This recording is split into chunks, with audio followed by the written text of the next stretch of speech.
Hello everyone, I'm Elizabeth Shaw and this channel is all about the narcissistic personality disorder to give you more understanding of the things you might have been through within your life and how to recover from narcissistic abuse.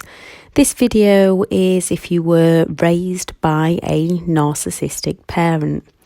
Most often, once we come away from one toxic relationship and discover all about the narcissistic personality disorder, we realise that we've been around a few within our lives, and one of those could well have been one or both of our parents. Whoever the narcissist is within your life, that narcissist to you is another's friend, boss, child, parent, partner, and they are all around us in society. So learning who we are and our boundaries will help us recover, not only to recover, but also to stay away from these kinds of people in the future. Narcissistic people are incredibly damaging to those around them. They often leave their targets and us with mental health problems, emotional problems, physical challenges, financial difficulties, and many more. As the narcissist over time places self-doubt, low self-esteem, depression, fear, anxieties, illnesses, CPTSD, OCD, and many other issues within their targets. Through their gaslighting, which is an insidious form of mental abuse, causing the victim to doubt their own sanity, to the narcissist blame shifting, where they will downplay or outright deny any of their behaviour and exaggerate all of ours. That with their ability to invalidate and intimidate those around them, leaving people questioning themselves and leaving us questioning everything about our own behaviour, blaming it all on ourselves and making endless excuses for the narcissist's behaviour. When it comes to it, yes, we have to own up to how we behaved, our reactions, what we've done within our lives, mistakes we've made within our lives. But we have to look at the bigger picture and see what the cause was to us acting the way we are, remove that cause from our lives and work on ourselves for a much happier future. People are getting so many health issues. I posted a photo on the Facebook page as my son found a photo of me during the relationship with the narcissist and asked me what was wrong with me on that photo. And if you look back at photos before you were in a narcissistic relationship, during and after, you can see just the effects it has on you physically as well as mentally. Most often it's due to the stress and other implications of the narcissistic relationship. Once people are away from the narcissist, gain the knowledge of what's happened to them, work on overcoming the past, their lives and their health starts to improve massively, and the stress levels lower. And it does take time, it does take work, it does take patience, but it does happen. You do move on to a much happier life. Although statistics claim there is a much higher percentage of narcissistic men than women, as mothers are often the primary caregivers of children, they usually have more impact upon the child's life, which is often why narcissistic mothers seem to be spoken about more, but there is narcissistic fathers as well as narcissistic mothers. The narcissistic personality disorder is on a spectrum. It is a disorder, and they do need to have at least 5 traits to have the disorder. These are: number 1, has a grandiose sense of self-importance, exaggerating achievements and talents. 2, preoccupied with ultimate success, lives in a fantasy world of power, dominance, control. 3, superiority, believing they are special and above all others. 4, entitled, feels entitled to have all their own needs met, demanding, manipulative, controlling, obsessive. 5, excessive admiration, a constant need for admiration from others, be it positive or negative. They just want the attention. 6, exploits others, takes advantage and manipulates others to get their own needs met. 7, lack of empathy, cannot truly connect with how others are feeling. 8, envious and jealous, hate people who have something they want and also believing that others are envious of them. 9, arrogant, they have an exaggerated sense of self of their own abilities and behaviours, and as it's on a spectrum, the victim narcissist can have a exaggerated sense of self, but they don't often show it, like the covert narcissist, which is why they are not as easy to spot, especially if you don't know anything about the disorder or what's happening to you. So, some red flags of a narcissistic parent. Did you ever think your parents were not there for you, not available for you, not helpful towards you? Were they challenging to communicate with? Were they overly strict with you? Parents can be strict, so it's matching all the things up. So were they overly strict with you? Did they not allow you to do things, simple things? A lot that I read about, I didn't have this with my own narcissistic parent, was a simple thing of not allowing you to pass your driving test or putting you down, telling you that you're not capable of doing it. Were they selfish? So they'd expect you to give everything to them but not do anything for you in return. Were they mean, hurtful, unfeeling towards you, disrespectful, didn't understand you and neglected your needs? Or were they over the top in looking after you? Were they too pushy in everything that you did and too controlling in everything that you did? Narcissistic or not, these behaviours can be extremely damaging to young children and cause those mental and physical health problems in children if they are not healed. We can carry those wounds into adulthood. So, a few more signs of a narcissistic parent.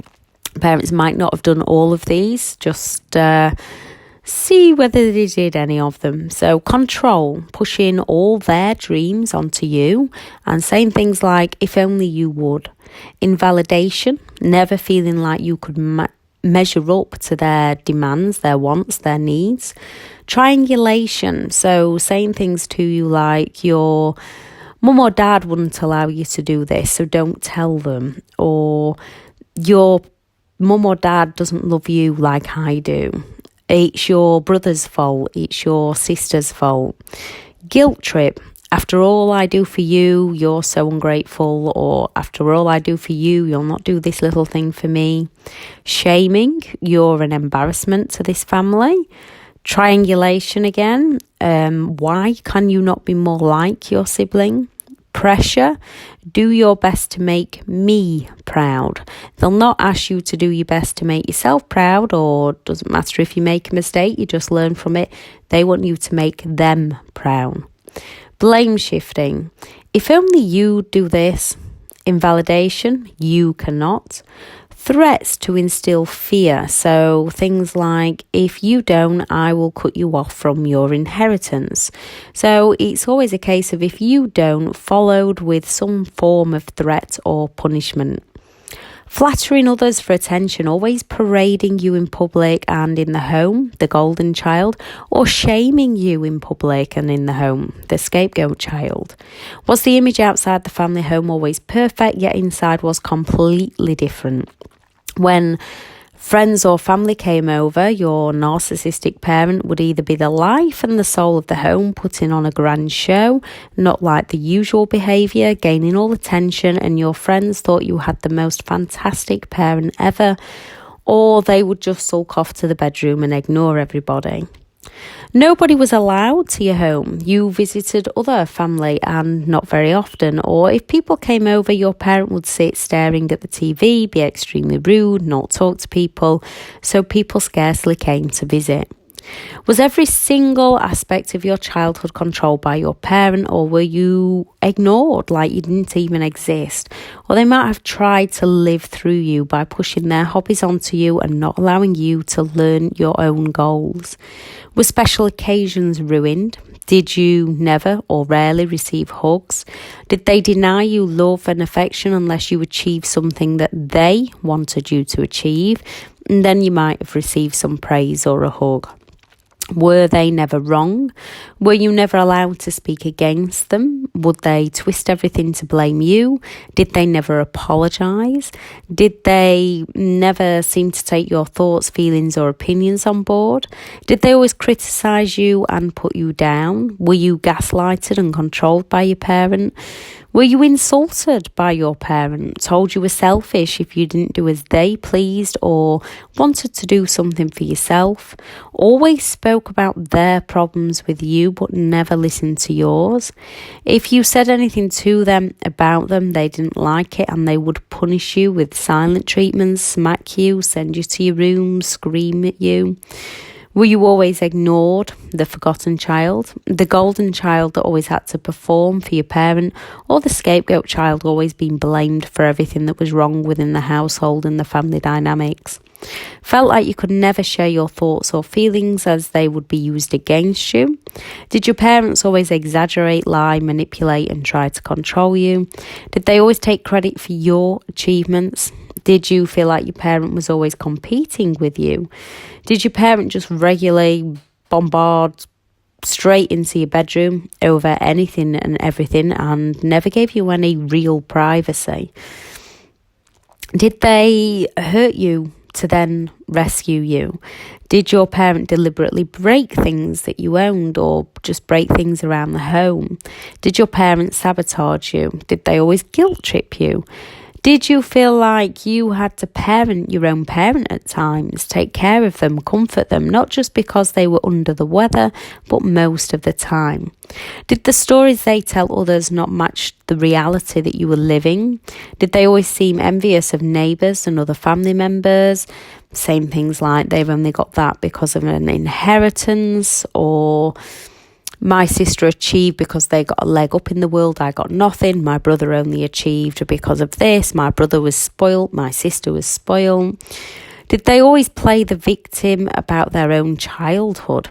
Always pitted you off against your siblings, either look how good your sibling is, why can you not be more like that? Or I don't know what's wrong with your sibling, I'll treat you to this as you know how to behave. After they've put you down or ignored you, would they then go out and take you out and spoil you? Now, not all narcissistic parents do all these things. If you've got a bunch of them, you're probably dealing with at least a toxic parent, if not a narcissistic parent. Parenting is a tough job, so if you do one or two of these things, it doesn't mean you are a narcissistic parent. It might be learned behaviours from your childhood. The thing is, if you have empathy and care and want the best for your children, for them, you are doing you're doing your best to try and raise them to be healthy adults. It's not an easy job. Whatever effects narcissistic parents have on the children, often the children carry those into adulthood. And most often in the family dynamics, if there's more than one child, there will be the scapegoat and the golden child. Children often adapt to fit their parents' wishes, their parents' values, their parents' beliefs, their parents' needs. Children adapt with a narcissistic parent to get love. The children will either try to fill the role of whatever the narcissist wants from the child at any given moment to get conditional love, the golden child, or the child will go against the narcissist, the scapegoat child. The narcissist classes the scapegoat child as the black sheep of the family. If the narcissist has more than one child, they will assign roles. And there's no rules to these roles, and some narcissists will give them clear roles. Sometimes they can cross over to which child gets the position on a day-to-day basis, depending on which one pleases the narcissist at that moment. If a child speaks up against the parent, they'll idolise the child who hasn't and make the one that spoke up against them the scapegoat. They will triangulate children against each other without the children knowing, gaining attention from the children and playing the children off against each other. They drive a wedge between anyone and everyone within their lives, including their own children. The children will not know they're being played off against each other, and they'll know there is conflict and something not quite right, but they will be confused as to why. As the narcissist usually never directly does things, it's all calculated and manipulation. They just want everyone around them against each other and all for them. It's a case of abuse by proxy. They will get the golden child to gang up with them against the scapegoat. The golden child, they'll get them to help with the abuse towards the scapegoat, often leaving a lot of guilt within the golden child as they grow up. They will try and get the scapegoat and the golden child to dislike each other. The golden child will be pushed to perform and achieve, and when they don't achieve to their parents' standards, they will be ridiculed, they will be punished, they will feel deep criticism. They will use these same tactics also to punish the scapegoat child. The children of narcissistic parents lose their sense of self as they're too busy trying to be what the parent wants them to be. The golden child gets treated so well when they achieve that they don't always grow to see what's happening. The golden child often aims to please as they don't want the harsh words, the silent treatments or the punishments, and they still end up with little to no self-worth. The golden child is often left with feelings of guilt and many obstacles to overcome in adulthood due to how they were raised as a child. The narcissist usually classes the black sheep of the family, the scapegoat child, as the rebel child that will not conform to their manipulation. The child will still get constant criticism over anything and everything, although they will typically grow to achieve a better sense of self-worth and self-awareness and clarity, but there is still damaging effects.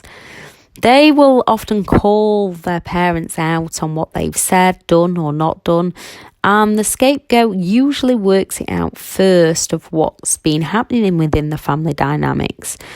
As they don't get as many of the idolization stages.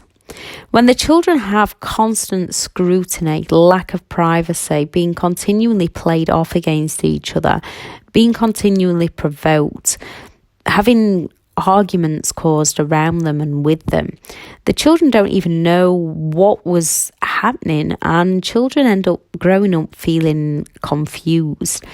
They unwittingly play into the narcissist's hands, just like the scapegoat, the black sheep, because the parent doesn't want people in the outside world knowing what's happening. They'll paint that child in a bad light to make it look like it's all the child's fault, when in reality they were just a child that needed teaching and got taught all the wrong things. Narcissistic parents are extremely harsh towards the children and extremely manipulative towards the children, and it's a big game to them that they play because they want all the attention on themselves, they want to be admired, and they want other people to think they're the best thing since sliced bread.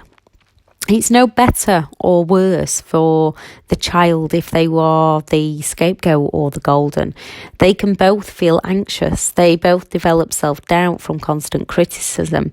They both get psychologically abused, and they don't know what mood the parent will be in from one moment to the next. Both children can be going along having a great day, and then all of a sudden the parents go on one for what seems to be like no reason whatsoever, giving the children emotional and psychological pain. Whatever the children do is never enough for the parent. Both the scapegoat and the golden child receives the manipulation, and both can experience attachment trauma. The narcissist will not care for the golden child any more than they do the scapegoat. They will just treat the golden child better. The child that makes the narcissist look good by conforming to their demands, the child who often obeys and feels responsible for making their parents happy, that child will learn ways to help keep the parent happy. Whereas the scapegoat will often go against the narcissistic parent. A child of a narcissist can be used as the golden, the scapegoat, or even the forgotten child, depending on the needs of the parent at any given time. And they can cycle around all three with one child. Now, when you're growing up, it can cause attachment trauma within the child, and these traumas can be carried into adulthood. The narcissistic parent traits versus the trauma they leave within the child. So the grandiose parents can leave you feeling that you just cannot do anything right. This starts as a young child, and we often carry it into adulthood, questioning our actions, questioning if we are capable, questioning what we have or haven't done, and often blaming ourselves. The entitlement of the parent can leave you feeling unimportant. Then into adulthood, often putting your needs at the bottom of the list and trying to please others. The vanity in the parent can leave you feeling like you are just a trophy. This can be carried into adulthood, always feeling like you have to be perfect at something to be liked by others. The selfishness in the parent can leave you feeling that your needs are always ignored, often then in adulthood playing down your needs and taking care of all others so that they don't feel how you do. No empathy in the parent can leave you always feeling misunderstood and unloved and uncared for. Then in adulthood, not wanting to speak up for your feelings with others, not being able to truly connect with others, as your feelings were often dismissed or invalidated as a child, and you're not sure how people are going to treat you or react to you. Often falling in a narcissistic relationship because that's the way you were treated as a child. That's how you believe relationships work as an adult. The competitive parent can create you leaving a feeling that you were never enough again. Then in adulthood, either doing very little as you don't feel enough or overextending yourself to try and feel good enough. The manipulation from the parent can leave you walking on eggshells. Being raised by a narcissist can lead you to struggle with setting healthy boundaries with people. It can lead you to people pleasing, to be liked by others, to neglect your own wants and needs, becoming fearful of speaking up for yourself, being unable to trust in others fully, struggling with addictions. Some people raised by narcissists do become narcissists themselves. The majority of people in the world do struggle with believing they are good enough. There is people that do believe they are good enough, and everyone is good enough. But being raised by a narcissistic parent, you are in a constant battle within your own mind that you are good enough to just be yourself. So what can you do now? Level up. If you still see your parents, get mentally prepared beforehand. Know what they do. Understand who they are, learn and know the patterns behind their behaviour, focus on the outcome you want, don't play into their games, watch what they do and do not engage with it, observe their behaviour, don't absorb it. Don't let their words have a negative impact on your emotions. If they are being nice, compliment them. If they are being hurtful, don't react. Instead, see what they are trying to do to get to you, to get to your emotions, and don't let them. Give them positive attention when they are nice. Provide them with nothing when they invalidate you. If you can, then go no contact.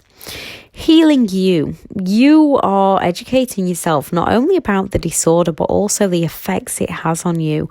Working through recovery one by one. Grieve the pain of the past. You need to let those emotions out. Work through the trauma, work through the triggers. Have a safe place or person to do it with. Seek therapy with someone who understands and someone you feel comfortable with. Now, you can seek therapists, you can seek coaches, you can do online courses. There's so many things that you can do, but the thing is, make sure you feel comfortable with it. If you don't feel comfortable with it, then find another person. There are plenty of therapists that are fully trained, that do and are excellent at the jobs, but they do not understand narcissistic abuse. There is plenty of life coaches that are fully trained, but they might not get you on where you're coming from. And that's nothing against those therapists or those life coaches, but it's finding the one that you feel comfortable working with. Develop your mindset. Teach your brain consciously. Throw out those negative thoughts and find the positive each and every day. Learn and know things and give yourself new knowledge and new wisdom, new skills. When it gets hard, keep going. Think creative, think constructive, think big, dream big. Take those small steps to learn and then go for it. Working on your mindset, on your knowledge, your brain, the right way to benefit you. The key to happiness is you. If your mind has been programmed over your entire childhood to think and feel certain ways about life, about others and about yourself, it's now your subconscious talking to you, and it's been trained to speak to you in a negative way, filling your life full of disappointment and negativity.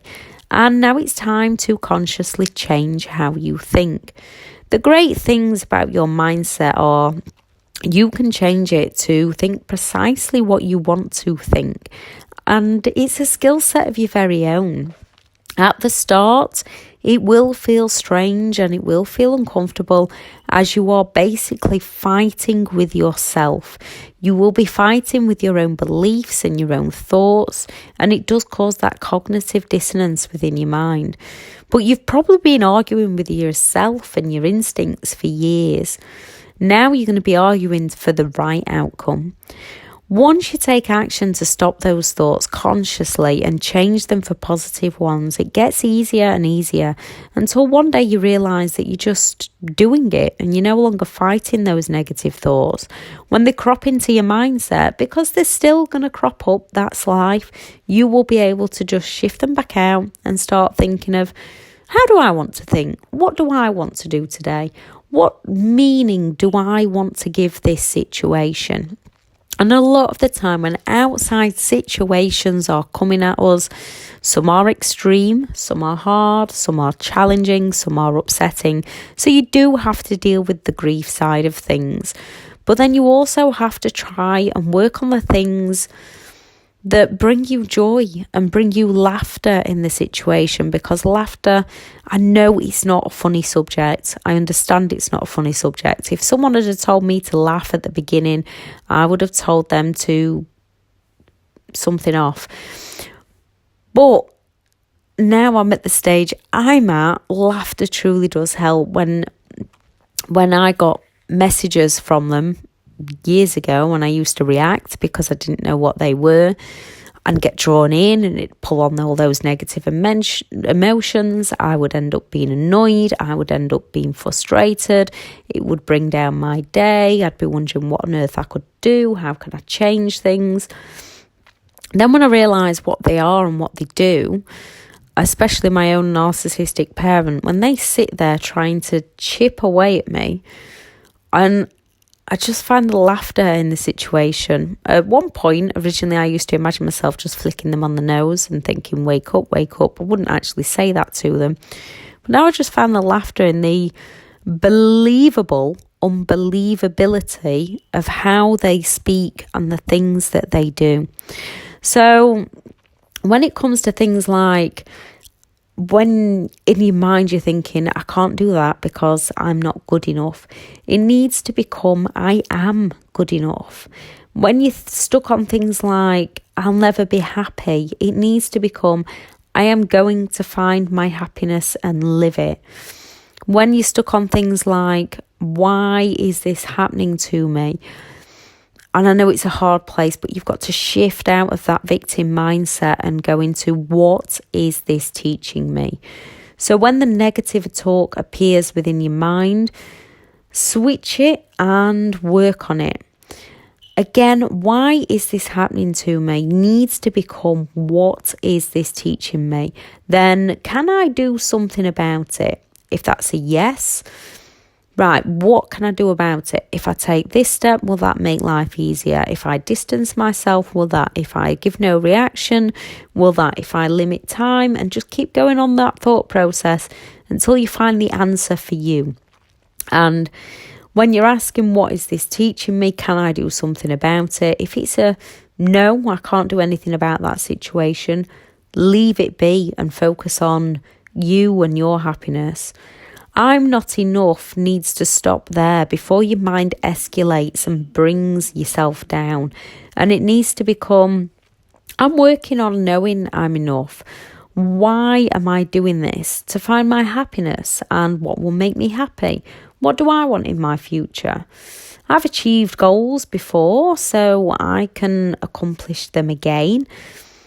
How will that achievement make me feel? How did that achievement in the past make me feel? What steps can I take to get myself towards that feeling, that achievement, that dream, that goal again? So it's all about learning how you talk to yourself and unprogramming all that talk that other people, especially narcissistic parents, have programmed into you. When you're finding the reason why, you can do something that makes you far happier than looking for excuses for not doing things.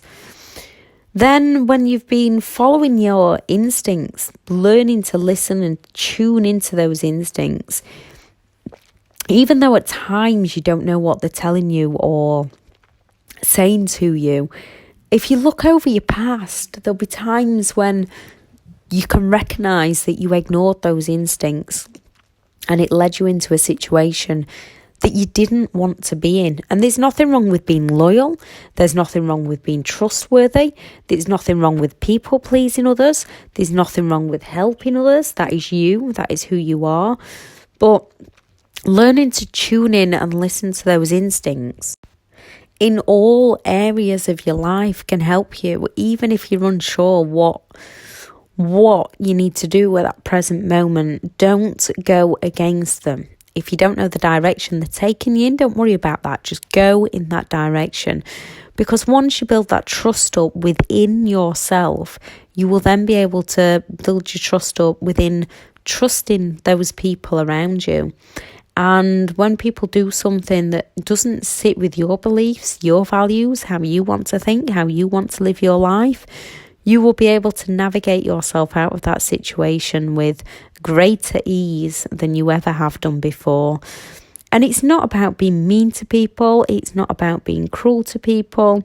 The only people you placing boundaries against, the only people it will affect is manipulative people who you don't need in your life anyway. Good people will understand you. If someone says no to you, most often you understand their perspective, you understand their wants and needs. You might say, oh please, I'd really appreciate it, but you would drop it because you respect them and love them for who they are. So when you do that to good people, they will respect and love you for who you are also. Bringing those boundaries into place is not to harm other people, it's to protect yourself and protect yourself from those toxic people that are around you, to the point where you no longer have toxic people around you. Anyway, this video has gone on for far too long, so I'm going to go now. I shall add the courses in the description. And I shall add a video in the description for more information on the scapegoat child. Thank you very much for listening. So today, make that conscious effort to check in with your thoughts and think how you want to think. And we can all still have days, we can all still have moments where those things happen in life. Life does get tough at times, life does get hard at times. But just working on how you're going to handle those times, because it is all about how you control you and how you handle the situations and events, which is hard to get your head around when parents have controlled you your entire life. But we are not here to control other people. Other people are not here to control us. We are here to control ourselves with good intentions. There is no wrong way or right way to live your life. Thank you very much for listening. Bye.